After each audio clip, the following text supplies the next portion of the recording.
So what's up? How's your day going?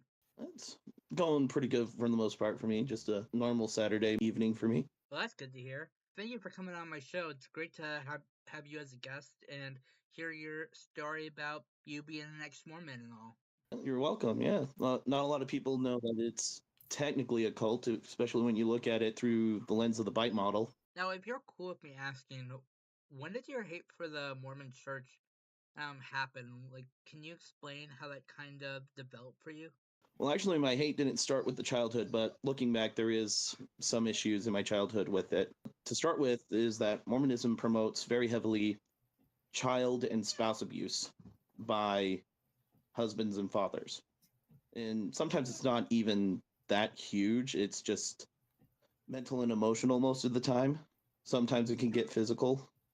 Some cases are a lot worse. I fell under the bracket of being mentally and emotionally abused by my parents, both my dad and my mom. How do you mean? Well, you have it where there's certain get-togethers in Mormonism called sacrament meetings, and once a month, one of them is a fast and testimony meeting. And even worse is when I was a teenager. This is usually the age where all Mormon boys are preparing to go out on a mission. My parents kept pushing me, go bear your testimony, go bear your testimony. And I didn't want to. In truth, I'm not even sure if I had a testimony. What do you mean you didn't have a testimony? Do you mean like you just didn't want to make it, or can you explain that to me? It's usually spur of the moment, from the heart kind of thing. But again, I was scared because, so far as I knew, I liked the story in the Book of Mormon. I liked the community until a change happened when I was a teenager. And that's basically it with Mormonism. Just that. And can you remind me, like, when did you start to disbelieve in Mormonism as a religion? That actually is pretty easy. It first started with the COVID pandemic, the whole shutdown, where all churches, all public places getting shut down. And with a high demand, high control religion like Mormonism, those shutdowns were a very big problem, because now you have members staying home week on week on week on week for, in my area, about a year. Some places I heard they didn't even start back up until 2.5 years.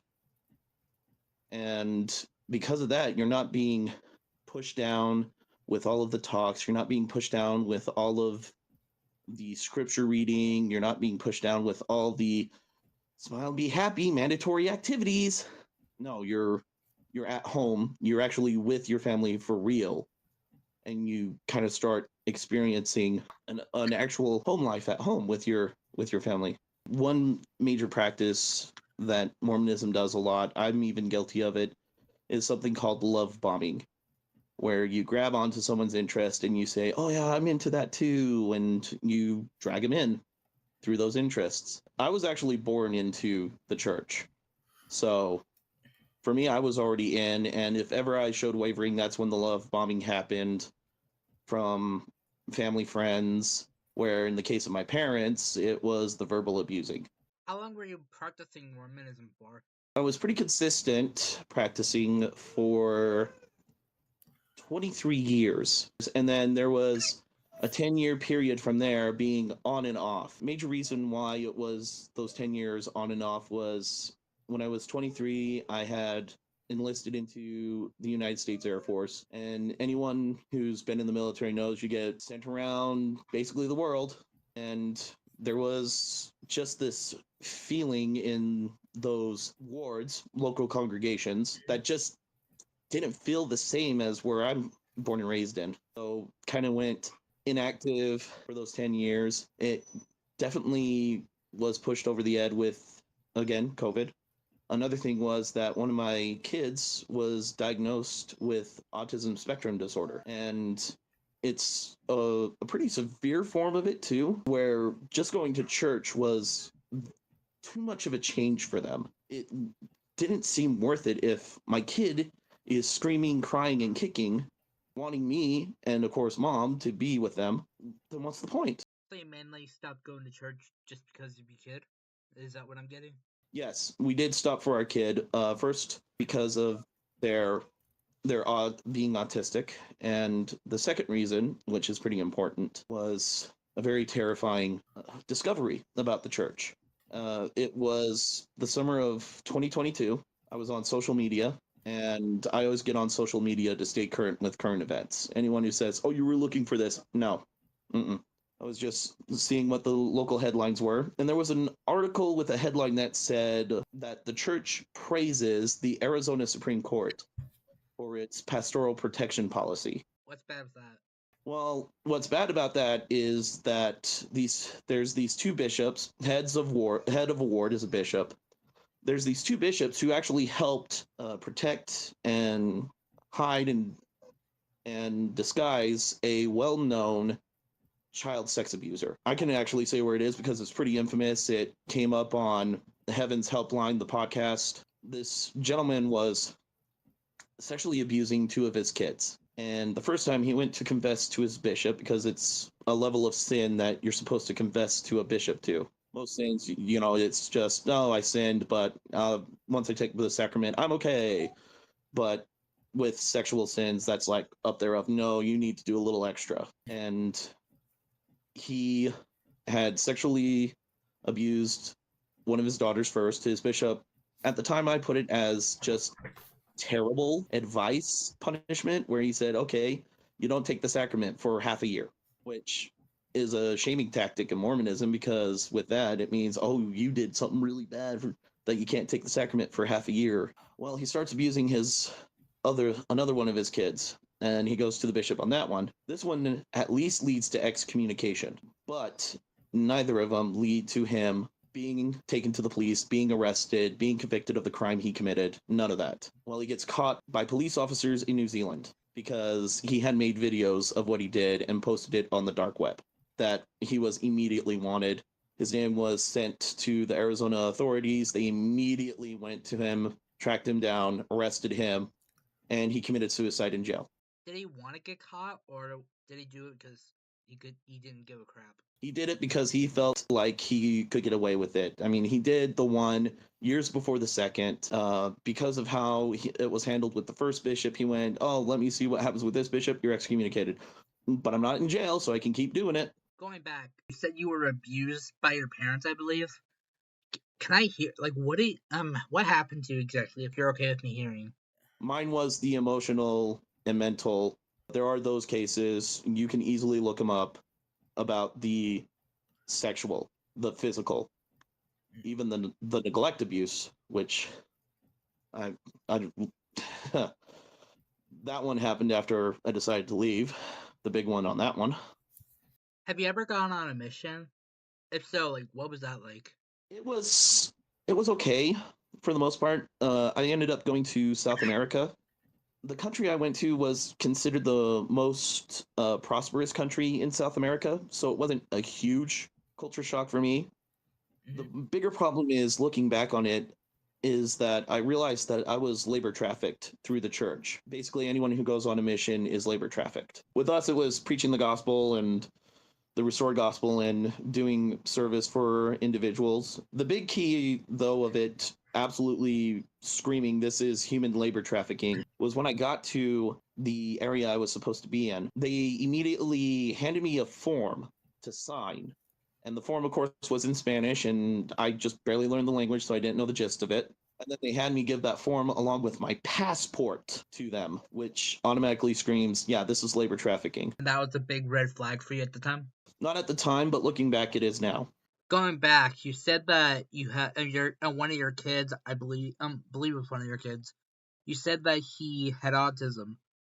Did you ever decide to share the religion of Mormonism with them, or was it just a no-go? No, luckily missions are only for single men and women. For men, 2 years. For women, a year and a half. There's no preaching with your kids in Mormonism at all. Mostly because of the idea that you need to know enough to preach the gospel to everyone. And usually that doesn't happen until you're at youngest 18. What does preaching mean? Is it like praying, or can you give me the definition? It's sharing messages, talks from some of the worldwide leaders, some scripture quotes, and of course personal testimony, basically. And then after we're doing that, yes, we do begin and end with a prayer. What was the typical day in church like?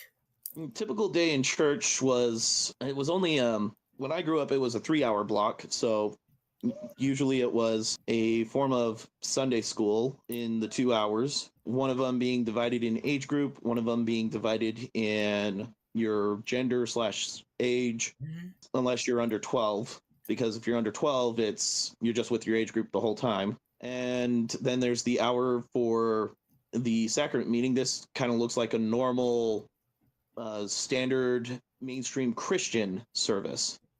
An hour where there's people who go up, give talks, unless it's that one Sunday a month, and passing of the sacrament for every Sunday, and that's pretty much it. A while back, I talked to an ex-Mormon in a past interview, and they said they had to go to like this school kind of thing that happened on Sundays. Did any of that happen to you?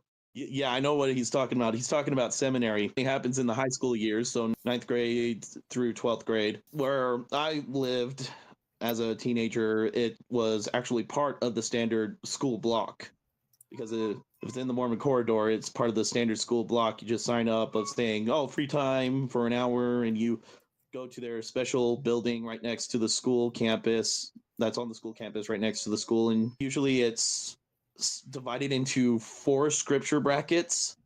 The 4 scripture brackets are the Old Testament, the New Testament, the Book of Mormon, and the Doctrine and Covenants. Before learning about all of the awful stuff that happened in the the religion, do you think you enjoyed it? Certain parts were definitely enjoyable.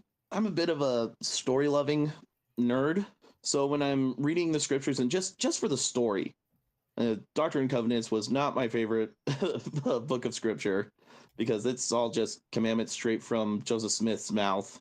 But you get the Bible and the Book of Mormon.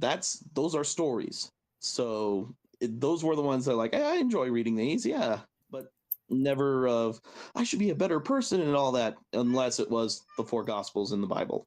So it was mainly just the stories and stuff from that sort. The learning, a little bit of the community. When I was growing up, they were heavily involved with the Boy Scouts of America. In fact, the Boy Scouts of America took over the young men's program in the church. So the church dropped it in, I think, I remember if it's 2020 or 2021 that they dropped it. How does your family feel about the whole thing? Well, with my family, they've become pretty quiet about it. Mostly because I actually have extended family who have left before me. The first one to leave before me was my grandpa. He actually left over the debacle of the commandment tithing, and he didn't see why we had to pay tithing when we're financially struggling. And that started in a pretty serious financial issue with him. And because of it being the time period it was, the 1960s, 1970s, it took him 19 years to find out all the truths that were being hidden from him. That took me 4 months. Assuming your grandpa is still here, how did he feel about when you left the religion? Well, unfortunately, when I told him that I left, he was already severely in dementia. Oh, sorry to hear that. Yeah.